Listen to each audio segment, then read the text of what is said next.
Welcome to Curious Goldfish, a podcast community where music and curiosity come together through interesting conversations with the music makers of our world. I'm your host, Jason English. You can find Curious Goldfish in all the major podcast and social media platforms, and of course, we have all of our content on our website, curiousgoldfish.com.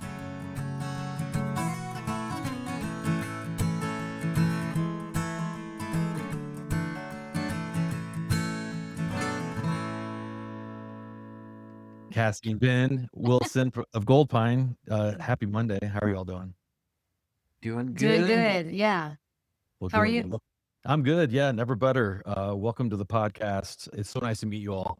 So I'm going to tee this up a little bit with a couple softballs, hopefully, and then we'll get into the real deep stuff. But so obviously you guys are musical partners and you're married and all the good things. I guess I'd like to hear from you first, Kassie, what you appreciate most about Ben, and then Ben, I'll ask you the same thing. So hopefully this Oh is a my softball, gosh. or else we're really in trouble. I could literally talk from now to eternity about all the things I'm grateful for with Ben. We've been married for 15 years and he's an amazing husband, but he can like do anything. It blows my mind. Like he is just so gifted in all areas of life. I feel like God just liked him way better than me. Um, he's so intentional and he's so loving and kind to complete strangers, to everyone.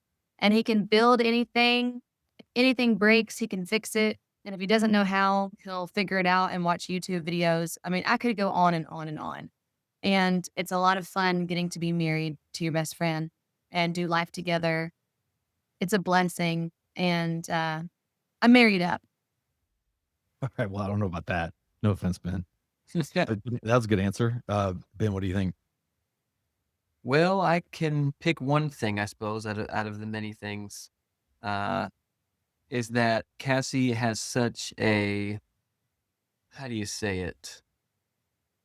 She's very good socially with people. People are attracted to wanting to talk to her.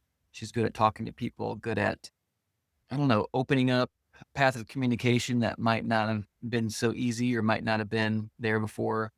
And it really is great for us personally because, on a personal level, hanging out with people and meeting new people and whatnot, but also professionally too with the music and our shows, just the way that she's able to connect with people. So the whole social thing is a strong game for Kassie. All right. Are you antisocial? Are you the opposite? Well, we'll say it this way. If I was a solo artist, I think I would probably make it nowhere because I wouldn't have the connections with not only the crowd and the audience that Kassie fosters, but with, PR and booking people and venues and remembering all the people that we've played for, all the house concerts we played and the people that came to our shows 5 years ago. It's just a really special thing that Kassie has that I don't have. I am going to kind of bring up something and then it's going to lead me to kind of the second topic, which is that you guys met at this church, right? 20 people in Nashville, I think, right? And then you all saw each other at the coffee shop. And then I think musically you guys were started to be connected before you were romantic. I guess back to the church bit.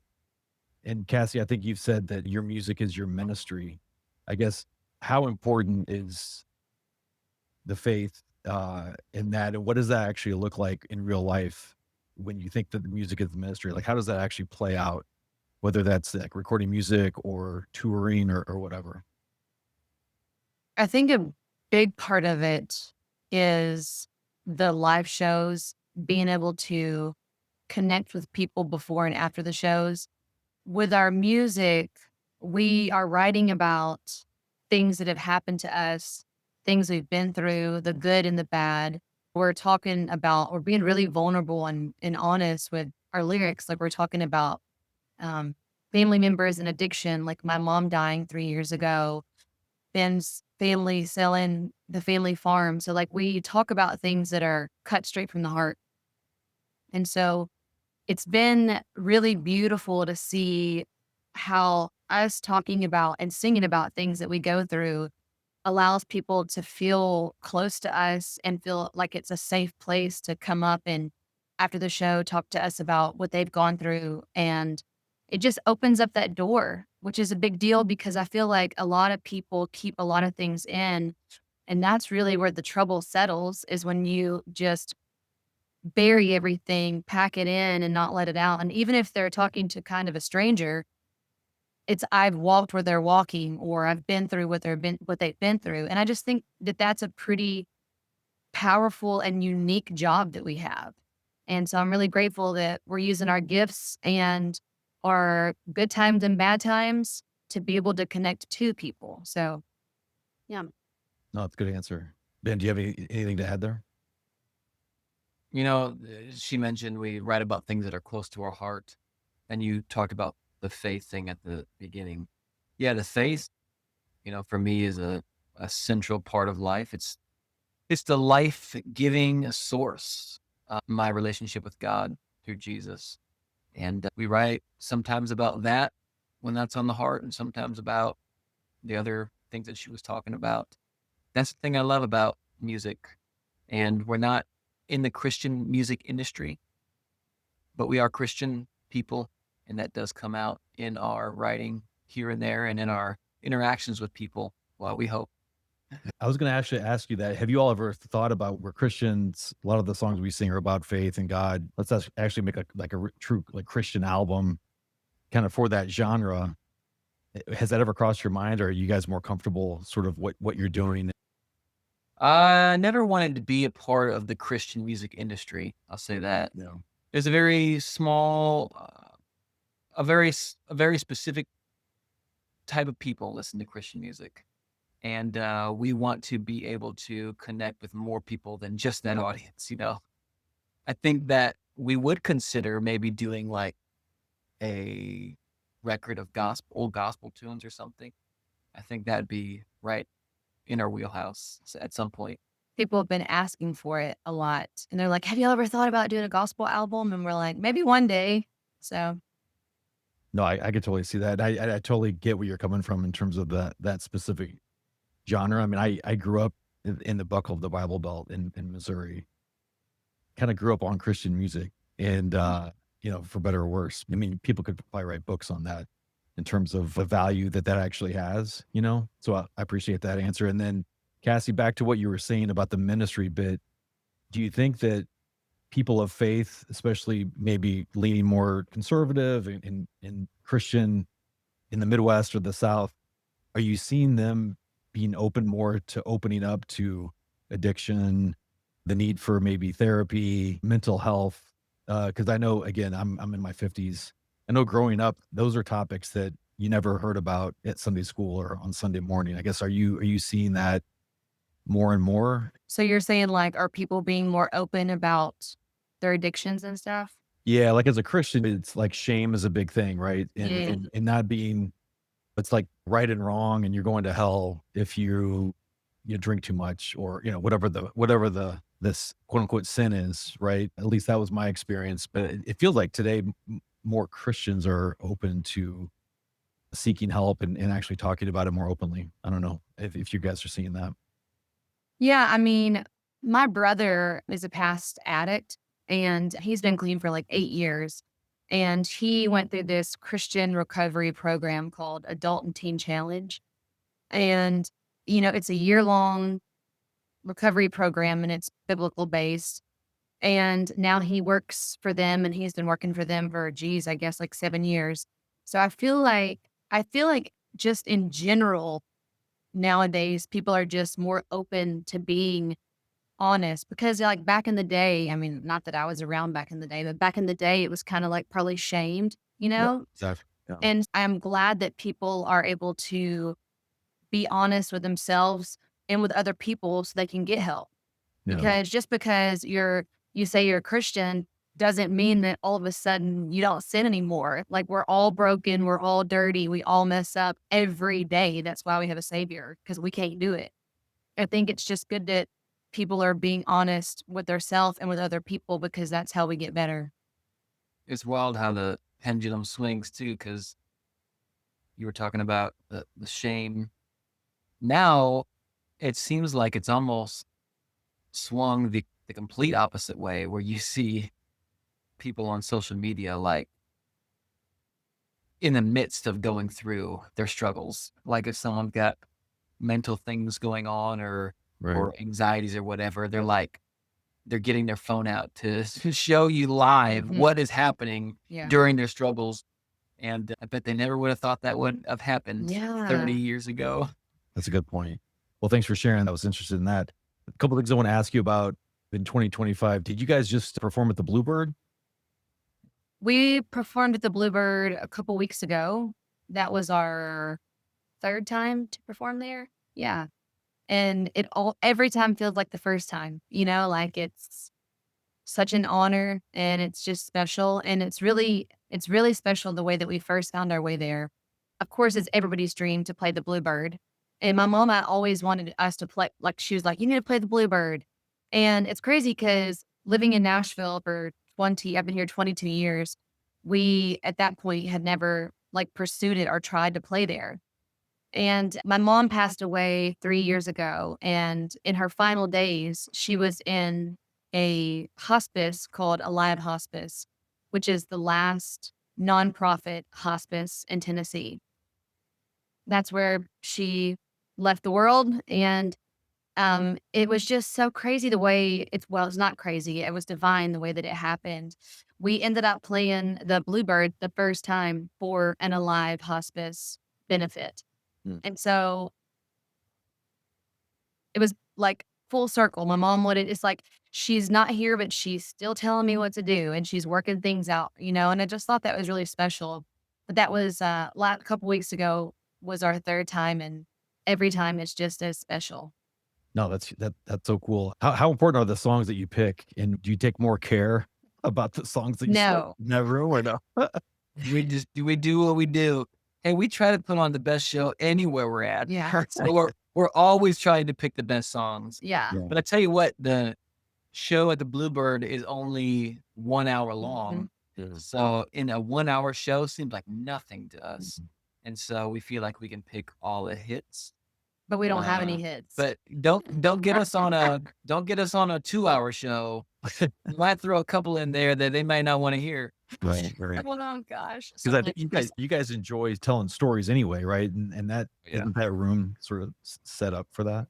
Yeah, and that's the kind of places we play, and that's the kind of places we love, you know? The past couple times that we played there, they do a thing called on Sunday nights where it's an artist spotlight. So we played 2 of those where it's literally just us for the entire hour, which is really special. Because we get to fill the whole hour. Because normally there's 3 to 4 writers in a round, so you're only getting, like, 4 songs maybe. Right. So, yeah, it's pretty special. No, that's awesome. And then also in March, you guys released, I think your most recent release is called Alabama Born. Is that Mhm. right? Yes. And I was listening to that. I'm gonna kind of try to make a thread here or connection. Are you all familiar with Tom Square by chance? Yep, know them Kiefer very and well. Shauna, right? So I had the pleasure of interviewing Shauna at Americana Fest Mhm. last fall, and it was on the heels of her first solo release, and she's got a song in there called Bama Clay. I know, I just heard it. That's Yeah, so crazy. yeah, and so you're Alabama Born. I was like, oh my gosh, this is very similar to Shauna's song, and I think she sang that in tribute to her father that passed away. And I think Cassie, you lost your father when you were fairly young, right? Yeah, so that song is about me completely. I mean, I had a biological father that, didn't want us, and then my stepfather passed away when I was 19, and so, yeah, But that song mentions your biological. biological father. Yeah. That's who that one. Yeah, yeah, yeah. I think Got it it. was first. Yeah. Yeah, that is crazy. We know Kiefer and Shauna and are friends with them, and on my first album as a solo artist, when I was just Cassie, I wrote probably 4 songs on that album with them about Ben. Most of my first album was about Ben. Oh wow, there you go.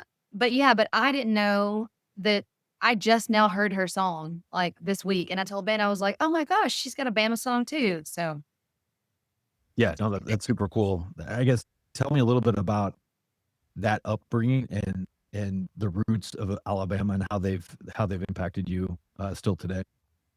You know, I grew up in a small town called Somerville. And I mean, we, I always joke and say my brother would just pee off the front porch because you could not see, there's no neighbors.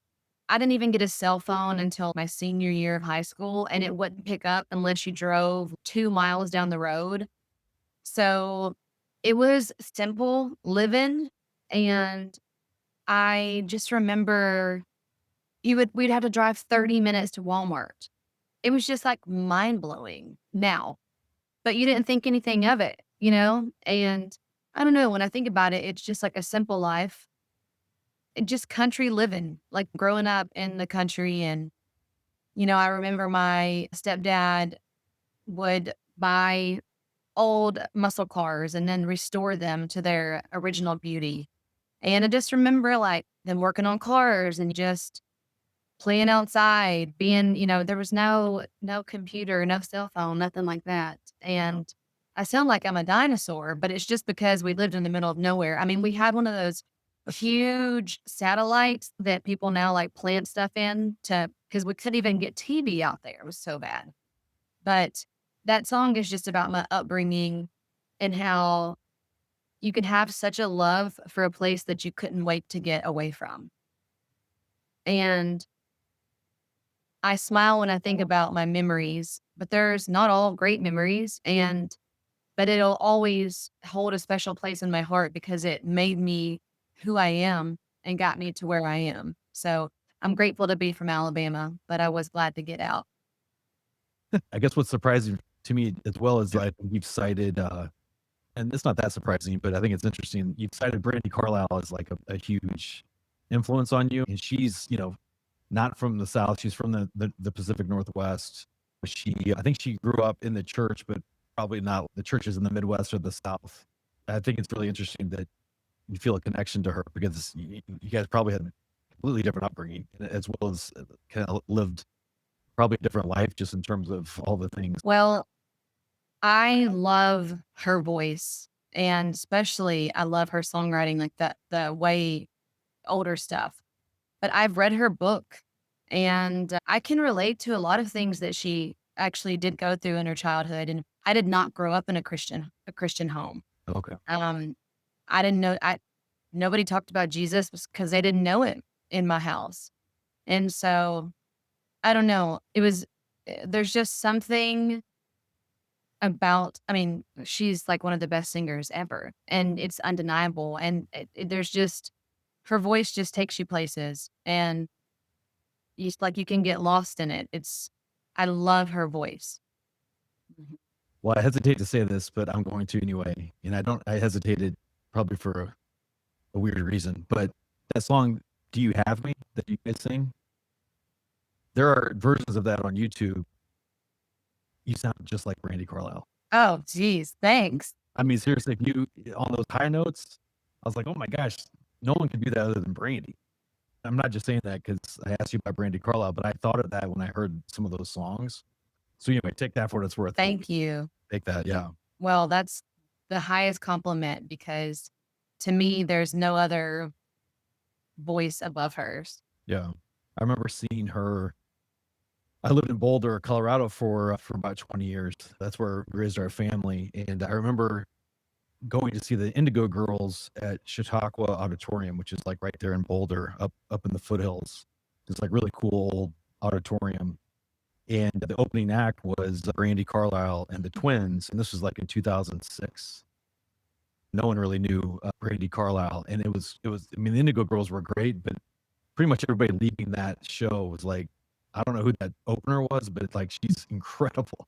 Yeah. And she was singing all the old stuff like Cannonball and The Story, yeah, all those old hits, which again are classics. But Mhm. anyway, all right, well, thanks for sharing that We about played Brandi. there, right? We played at Chautauqua, Oh, community. the community Okay. house. We just Yeah. played there a lot in January. Oh, cool. Okay. Yeah. That was our first time to be there. I was like, that word sounds familiar. That Yeah. made the name of that.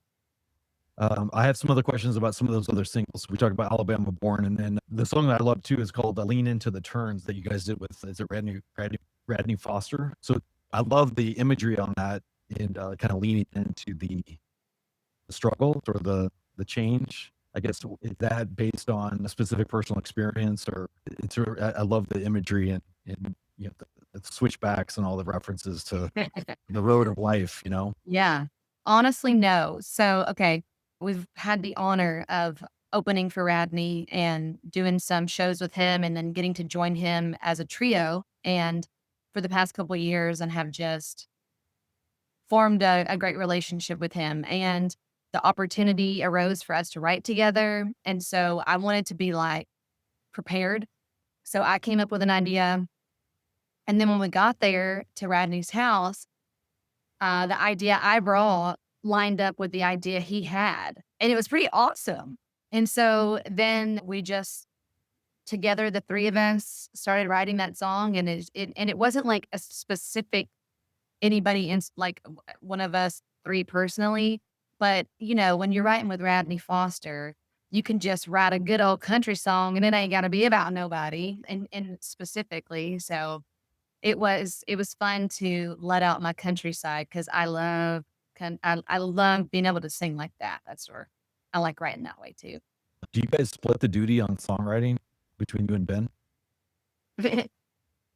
We used to write pretty much everything together, but I would say more lately I've been writing most of the stuff. Mhm.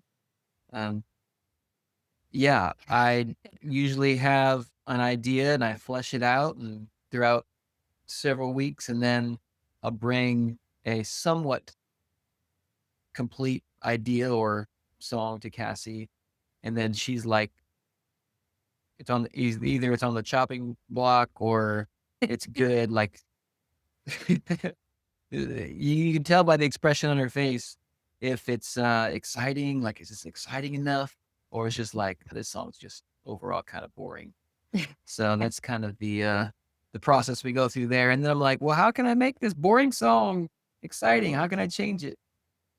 So And I we put a work little bow together at on the it. end. There's a song on this album called Understand, and I really think we started writing it 10 years ago, Maybe. and just kept kind of pushing it away and kind of forgot about it.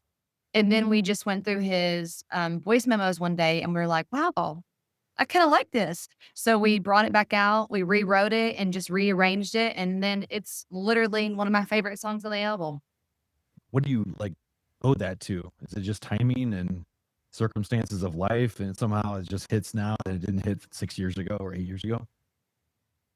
Partly, Yeah. I think timing is a big deal. Mhm. And that's kind of the way that I go about songwriting too, is that it all has to do with timing in the way that I'm going to come up with an idea, write it in my notes, then come back a couple weeks later, Um, feel like re-inspired by what I wrote, then write a couple more things on it, then come back a couple weeks later and do that just like 5, 6, 10 times.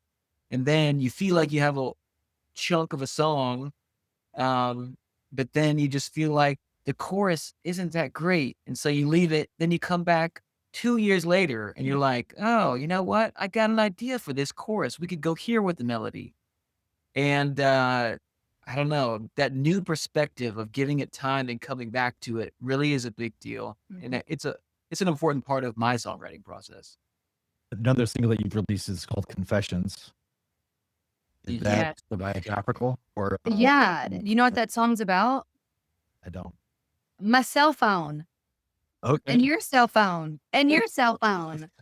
Because we were on tour in Red Lodge, Montana, and we were in this cabin, and I like woke up from my dead sleep, and I was like, I had this song idea, and I grabbed my phone and I started writing it. The next morning, and it's rare because Ben has been doing a lot of the writing, but I woke up and I was like, I have an idea. I told him the next morning, wrote the whole song. And it's funny, the song was about a cell phone. And in the middle of the night, that's what I grabbed to write the song on. So it's just like, anyways, it's just the addiction that we have with the cell phone. And I'm just being honest about it. And you try to like be like, well, I work on it and I find my directions on it. we are all guilty of this. If you go to the bathroom, you will turn around and go find your cell phone. Why even go to the bathroom? Like, You didn't bring yourself. I'd be like, oh, I got to go back and get my phone, like it's nuts. And all joking aside, it's a great tool, but Right. we just need to be able to cut it off. And for people that are self-employed and everything happens, like that, it's like that dopamine hit when you hear that email and you're like, oh, is that a new booking? Does somebody want me on a podcast? Ooh, it's just like, so it's about a cell phone. Okay. Mhm. Well, it's a great song. This album 3 that you're going to plan to release later this year, is there a theme to it? A centralized theme that anchors everything, or not really? I don't think there's a lyrical theme, but I think there's a sound theme. Okay. And the theme is a more aggressive, raw, kind of messy sound, I feel like. We recorded a lot of this at live shows, believe it or not. Mm. We got tired of going into the studio and then feeling like we had to put on our best performance in a foreign environment. What we do is live shows. Mhm. So I bought some gear that we travel around with to record, and I recorded a bunch of material from live shows. And so a lot of the songs you're hearing are just, it might be a full song from a live show, or it might be the verse from this show and then a chorus from this show. Mhm. The editing part of that was a lot of fun, but the energy of hearing that live performance is just, It's a big deal. I love it. I love that. Yeah. Hey, how long does it take to edit that stuff? The editing is, it's like, that's gotta be a dog. it's like doing surgery work Ex- on a mouse or something, It's a lot of editing, but sometimes you think something isn't going to work, like maybe the verse of this song that you're going to put with the chorus of another show, like the tempo doesn't quite match up or something. And so you're thinking, oh, this is going to work out. But then you edit it together and you're like, huh, that kind of makes it sound cool that it changed tempos a little bit. So Right. some of the mistakes that are in that kind of stuff is really cool. And we've been doing that. People have been doing that forever. They love to hear the audio engineer talking at the end of the track, or, oh, that's awesome. I heard the click track at the end of that one, or the cymbal fell off during the middle of that solo. It's awesome that we left it in there. People love that stuff. And so what we did. Okay. That's really cool. So with the album coming out, is there a tour that you guys are putting together? I think on Spotify it said that you guys have 30 shows planned between now and in August. So is that in support of the album, and what are some of the ways that your fans can engage and get to know the music? I mean, honestly, we tour all the time. So, we tour 75% of the year. So last year we played over 200 shows. Um, we would tour either way, but the album will be coming out and we are singing songs from the album. So we're calling it the 3 tour, I guess. But we just tour all the time. This will be 3 months that we're on the road. We'll be leaving at the end of this month. And we start in Texas and we go all over the West Coast and we just have a lot of fun shows. I'm excited. And the way for people to know more about the record, anybody who's listening to this can actually hear almost the entire record for free before it's even released to the public. If you go to our website, goldpinemusic.com, on the front page is like, join the 3 experience, and you put your email in, and then tomorrow you'll get an email and a week's worth of a bunch of curated exclusive content that we put together for our fans, like behind how we recorded it in the van, on tour, at live shows, behind the lyrics videos that no one else is getting to see, as well as a bunch of the actual tracks from the album. So anybody can sign up right now. It is free. That's awesome. All right. Goldpinemusic.com. That's really cool. So Kassie, I know you did music kind of before you met met Ben, and then obviously you've been playing for, I don't know, almost a decade. Where do you guys think you are as artists today, and where do you want to be?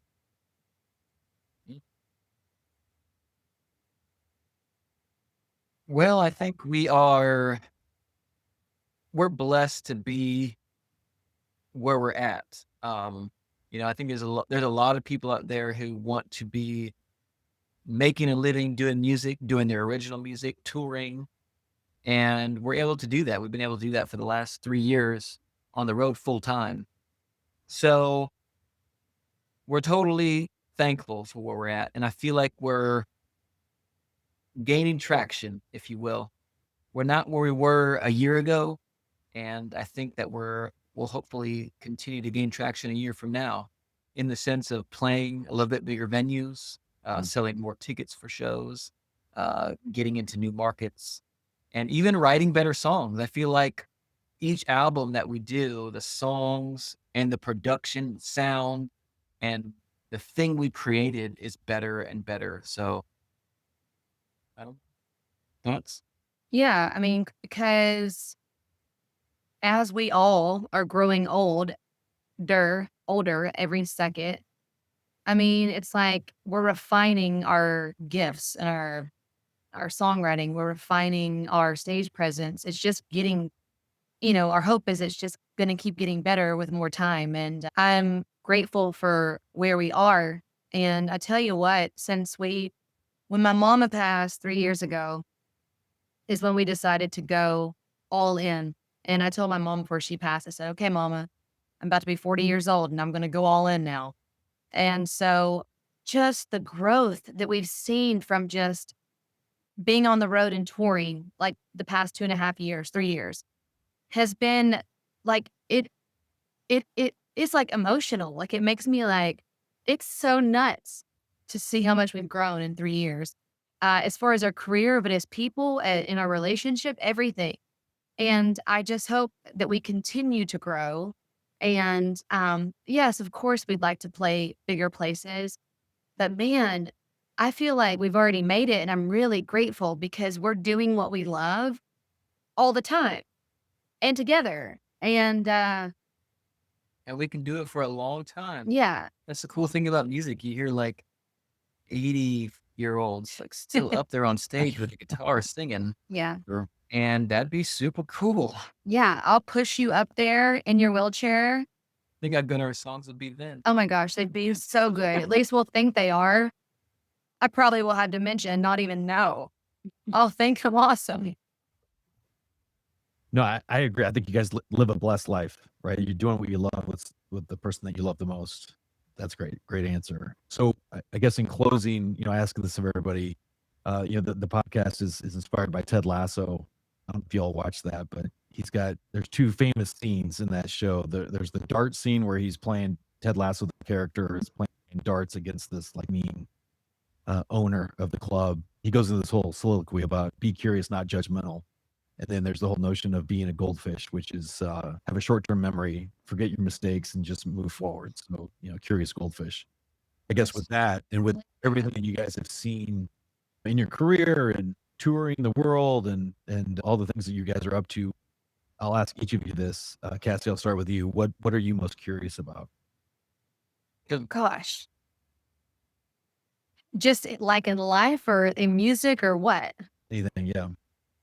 my gosh. Anything. The thing is, I'm curious about everything. I like want to know. I'm pretty curious, right? What a terrible answer. Um, I don't know. I guess I'm always curious about the future, which I need to chill and enjoy the present moment.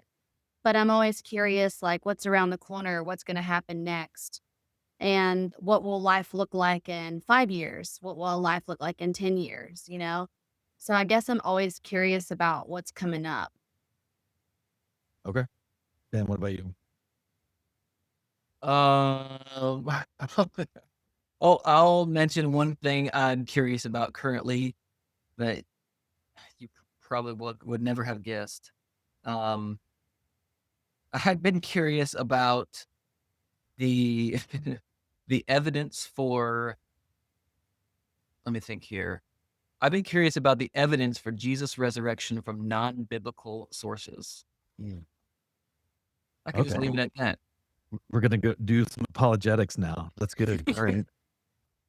All right. So non-biblical sources would be sort of historical manuscripts and things that's not directly from scripture then, right? Right. I've been on a deep dive of some first, second century history books that mention things that happen in the Bible and how do they interact with them and what does that mean for us today, and what does that mean about the events that were recorded in scriptures. Okay. Well, that's a timely answer given that Easter's, when Right. we're recording this, is right around the corner. So, all right. I haven't heard that one yet. Yeah, that was a good one. I figured. I'm not totally surprised given you the answers earlier about faith and whatnot, but all right. So Kassie, I really appreciate your time. Thank Good you. luck the rest of the year. Good luck with all the rest of the singles and the album, and hope to see you on the road. Thank you. It was fun.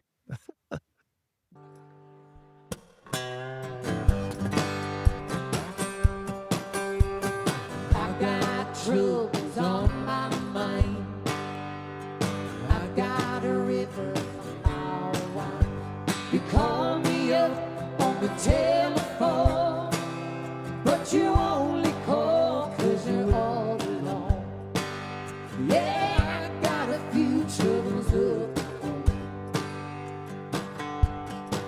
You say I have you. Well, is that what you meant? Do I have you? Or do you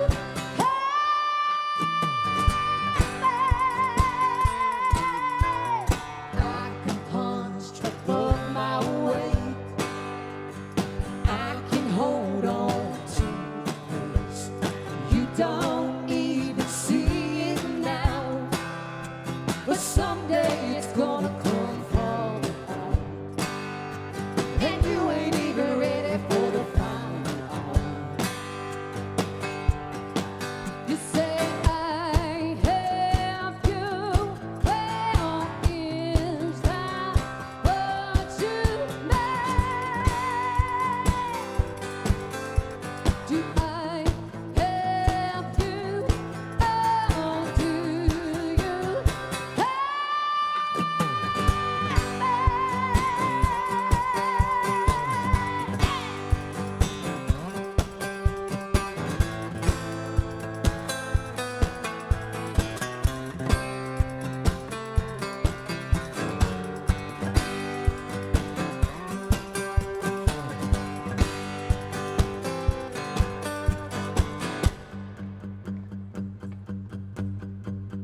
You can make me, you can stay.